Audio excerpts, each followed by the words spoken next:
Hey there, welcome back to Animate's Templates tutorial for PowerPoint. In our last video we talked about how to work with slides as far as layers.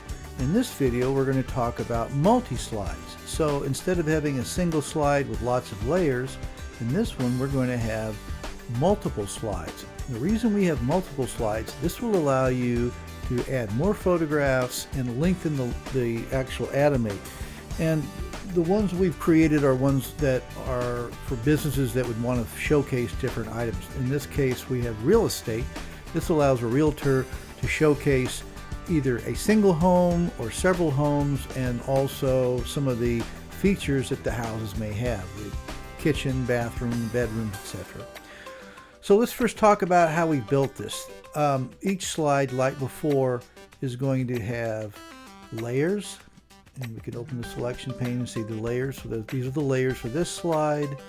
These are the layers for this slide, etc. Some of the slides have lots of layers, and some of the slides only have a few. Also, we have animations like we've had before. So we can open the animation pane and see that this one, we've got things happening here. We've got some animations going on. So those are indicated right there, and like we showed you before, you can change the timing on these if you need to.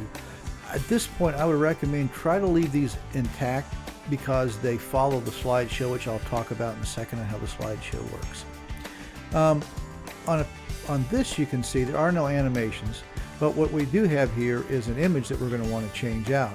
So just like we did before, we will click on the image, and then we will right click on the image and change our picture from the file just like we did in the other videos. In this case we have another house.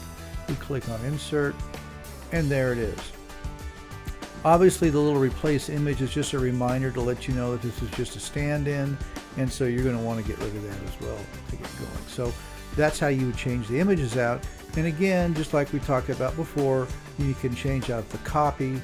If you go back to your home tab, you'll see that right here you have all of the formats to change the copy, the typeface, the font size, etc., is right there.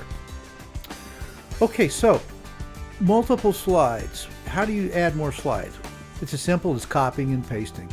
You simply click on the slide, go up to edit, go to copy, go back to edit, and go to paste, and then you can paste them in. And what you might want to do, and then if you don't like it, you can delete it. What you might want to do is, for instance, a slide like this that has lots of images, you can go in, you can copy, and then you can paste. And then you might want to rearrange these so it doesn't look like the same one over and over and over. And obviously it'll be new pictures and new copy. But you can add as many of these as you'd like to make it as long as you want it. And once you have all your slides in, then you're going to want to change the transitions. Now this is the different element that the other one didn't have, because it was only working with one slide, while this one worked with several slides. What you'll want to do in this case is go to the transition tab right here. And now you can see all of these transitions are up here. And then when you click on the slide, you can see the ones we used. For instance, we're using the push to make this look like it's dropping down. And you can preview it by clicking the preview button, and there's the effect.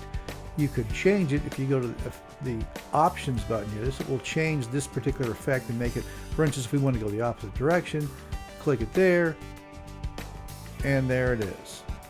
And we'll bring it back to where we had it before, where it comes down. These, for instance, are using a page turn because they're looking like book pages. Now, the timing on the duration of each transition can be changed right here. Again, I would not change these out unless you are making a custom version, and in that case, you can make them as long or as slow as you'd like. Same with how often they change. You can put that in right here. But I would try to stick with our transition timings, only that way it'll time up with the sound effects and all. So when you're adding more slides, you're going to have to lengthen the audio. And we'll be going over that in our next video.